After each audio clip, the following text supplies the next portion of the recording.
Bueno, pues vamos a meternos en faena. Hoy tenemos sobre la mesa unos textos fascinantes, la verdad. Sí, bastante. Son extractos de comentarios bíblicos, diccionarios teológicos, todo material muy denso, que se centra en un momento que casi todo el mundo conoce, el Éxodo. Pero vamos a mirarlo con otros ojos. Totalmente. Nuestra misión hoy es un poco desentrañar ese trasfondo cultural, el mitológico, de esas imágenes tan potentes que aparecen en el relato, ¿no? Las de la presencia divina. No se trata solo de leer la historia como si hubiera ocurrido en una burbuja. Claro. La idea es entender el mundo en el que se escribió, ver cómo las ideas, los mitos de las culturas vecinas pudieron influir, y mucho, en la forma de contar esta historia. Sí, y eso es lo que lo hace tan apasionante. Al final, cuando analizas estas fuentes, descubres que imágenes que damos por sentadas, como la columna de nube y fuego, Están cargadas de un simbolismo que era, universal en el antiguo Cercano Oriente. Hoy vamos a ver cómo la figura del dios de la tormenta es en realidad la clave de bóveda para entender todo este lenguaje. ¿de acuerdo? Pues empecemos por ahí, por la imagen central, la que todos tenemos en la cabeza. Éxodo 13 nos habla de una columna de nube para guiar de día. Y una columna de fuego de noche. Exacto. Y yo, sinceramente, siempre me las he imaginado como dos cosas distintas. O sea, dos milagros separados. Es la imagen mental más habitual, sí. Pero los textos que analizamos nos invitan a darle una vuelta. Lo que se describe aquí es una teofanía. Una manifestación visible de Dios, eso es. Y está conectada de forma directa con la iconografía de los dioses de la tormenta. Hay que pensar que en todo el antiguo Cercano Oriente, si un dios era realmente poderoso, se esperaba que se manifestara en una tormenta. Era su seña de identidad. O sea que ver una nube gigantesca no era algo, digamos, raro, sino la forma esperada de que un dios se presentara en sociedad. Exactamente. De hecho, las fuentes señalan que varios textos bíblicos le atribuyen a Yahvé características que las sociedades de la época habrían reconocido al instante como propias de una deidad de la tormenta. El Salmo 18, por ejemplo, es increíblemente gráfico en eso. Uf, muchísimo. Sí, lo tengo aquí. Describe a Yahvé diciendo, partió los cielos y descendió, nubes oscuras estaban bajo sus pies. Y luego habla de granizo y relámpagos que salen de su presencia. Es una imagen brutal, la de un Dios que literalmente cabalga sobre una tormenta. Y esa imagen, la del jinete de las nubes, Ajá. no es exclusiva de la Biblia, ni mucho menos. Encontramos un lenguaje casi idéntico para el dios cananeo Baal. En los textos ugaríticos, ¿no? Justo, en esas tablillas de arcilla que se descubrieron en Ugarit. Fueron como abrir una ventana directa a la mitología de los vecinos de Israel. Y en ellos se describe a Baal así. Tronó en las nubes de tormenta, ha lanzado sus rayos a la tierra. O sea, es que la conexión es innegable. Espera un momento. Si la imagen clave es la de un dios de la tormenta, ¿quieres decir que la columna de nube y la de fuego no son dos cosas distintas? La interpretación que proponen estas fuentes, y que es realmente potente, es que no. No. No serían dos manifestaciones diferentes, sino las dos caras de una misma y única gran nube de tormenta. ¿Cómo? Piensa, durante el día lo que ves es una columna masiva, oscura, ominosa, pero por la noche los relámpagos y la actividad eléctrica dentro de esa misma nube la iluminan desde dentro. Y le dan esa apariencia de una columna de fuego. Exacto. Ostras. O sea que las dos imágenes más icónicas de la presencia de Dios en el desierto son en realidad las dos caras de la misma tormenta divina. Eso es. Es que eso cambia por completo la imagen mental que uno tiene. Pasa de ser una especie de faro mágico a ser algo mucho más salvaje, más poderoso. Totalmente.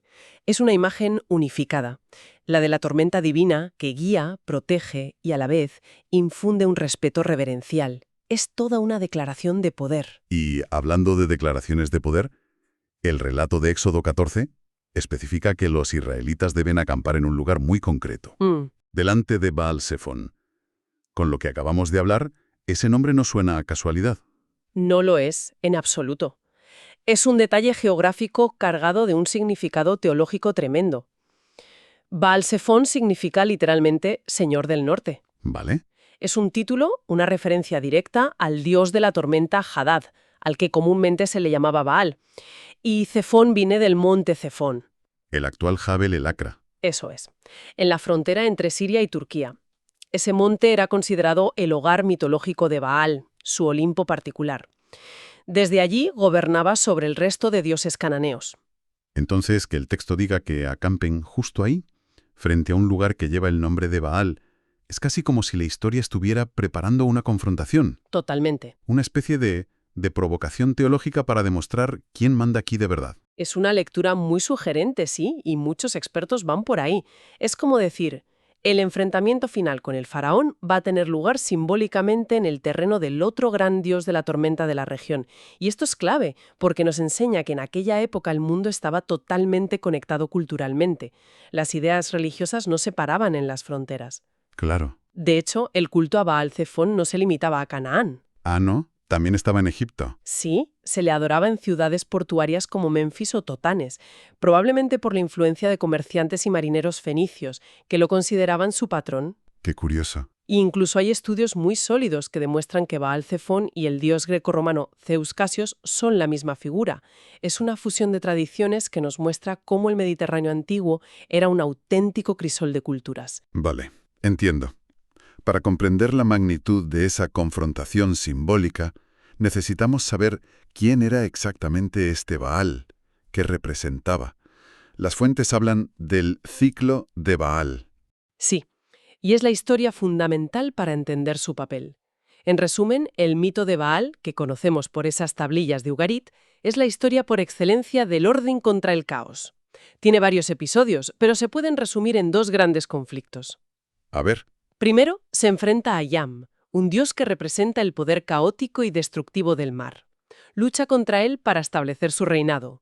Lo derrota y es coronado rey de los dioses. El orden se impone al caos del agua. Eso ya me suena de algo. ¿Te suena, verdad? Es un tema recurrente. Después de ser rey, construye su palacio en la cima del monte Cefón, desde donde gobernará. Y hay un detalle muy curioso.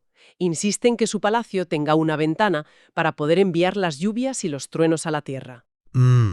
Y su segundo gran conflicto es contra Mot, la personificación de la muerte y la sequía. Baal desciende al inframundo y su ausencia provoca que la tierra se seque, se vuelva estéril. Ya. Finalmente es rescatado, resucitado, y con su regreso vuelve la lluvia, vuelve la fertilidad. O sea que, en esencia, su historia lo define como el rey que trae orden, estabilidad y fertilidad al mundo. Lucha contra el caos del mar y contra la esterilidad de la muerte. Es el campeón de la vida. Ha estado en el clavo. Y ese es el papel fundamental que define a casi todos los dioses principales de la región. La gran preocupación era cómo mantener el orden en un mundo que parecía siempre al borde del caos, ya fuera por el mar, la sequía, la muerte. Claro. Y esto nos lleva a un debate académico muy interesante.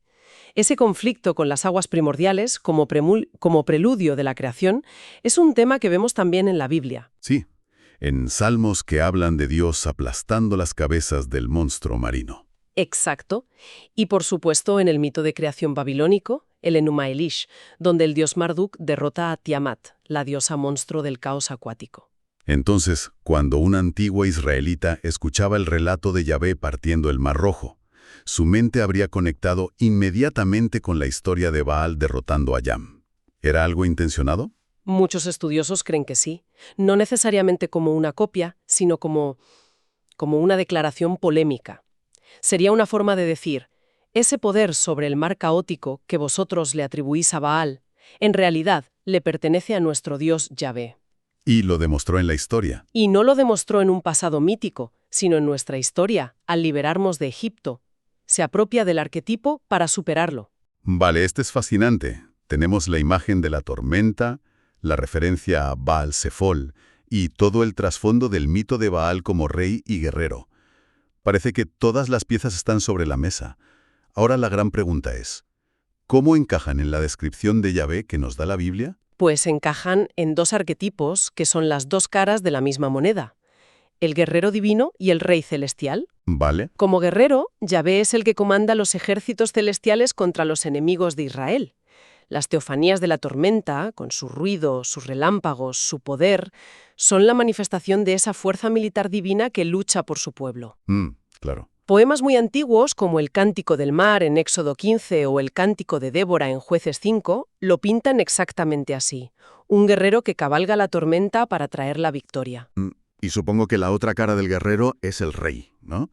No solo ganas la batalla, sino que luego tienes que gobernar, mantener el orden en el cosmos entero. Exactamente.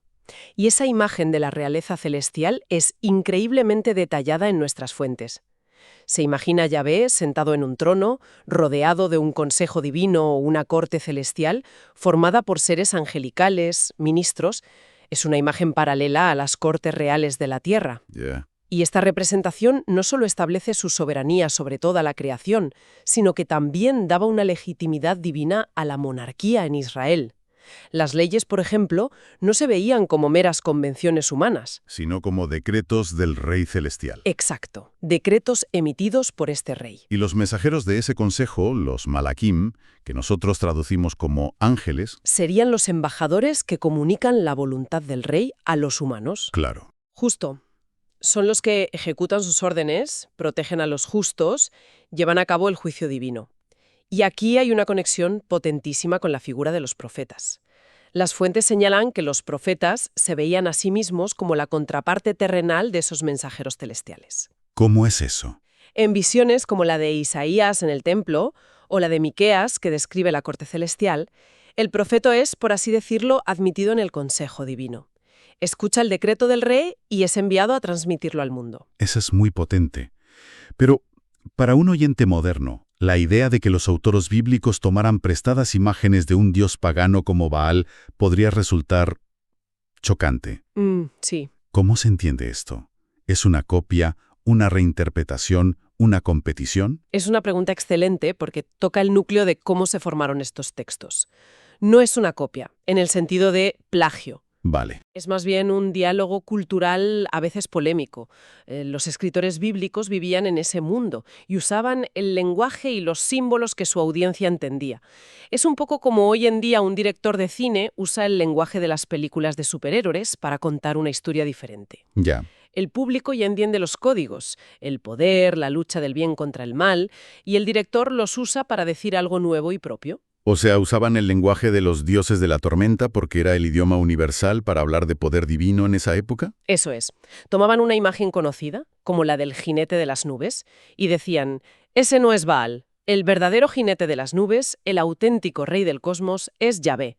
Es una estrategia de afirmación de la propia identidad religiosa dentro de un contexto cultural compartido. Usan y a la vez transforman esas imágenes. Vaya. Así que la columna de nube y fuego no es solo una especie de GPS divino, es una declaración de intenciones andante. Es una forma de decir a los israelitas, y a cualquiera que los viera, nuestro Dios es el Dios de la tormenta, el rey guerrero que controla el cosmos. Es un mensaje teológico en sí mismo. Has resumido perfectamente la idea. Conocer este contexto no le quita ni un ápice de valor al texto bíblico. Al contrario, le añade capas y capas de significado que se nos escaparían por completo. Claro. Nos permite leerlo con los ojos de su audiencia original y entender la profundidad de lo que estaban comunicando. El relato del Éxodo no ocurrió en un vacío, sino en medio de un vibrante y a veces conflictivo mercado de ideas y mitos. Y esto nos deja con una idea final para darle una vuelta. Todo este imaginario de una figura divina que viene sobre las nubes del cielo con poder y gran gloria. No se queda ahí. No, no se queda en el Antiguo Testamento. Textos muy posteriores, como el libro de Daniel, los Evangelios, incluso el Apocalipsis, usan un lenguaje casi idéntico para describir la venida del Hijo del Hombre. Ya. Sabiendo ahora su profundo origen en los mitos de los dioses de la tormenta del antiguo Cercano Oriente, pues, ¿cómo nos hace repensar el significado y el impacto de esa imagen a lo largo de toda la tradición judeocristiana?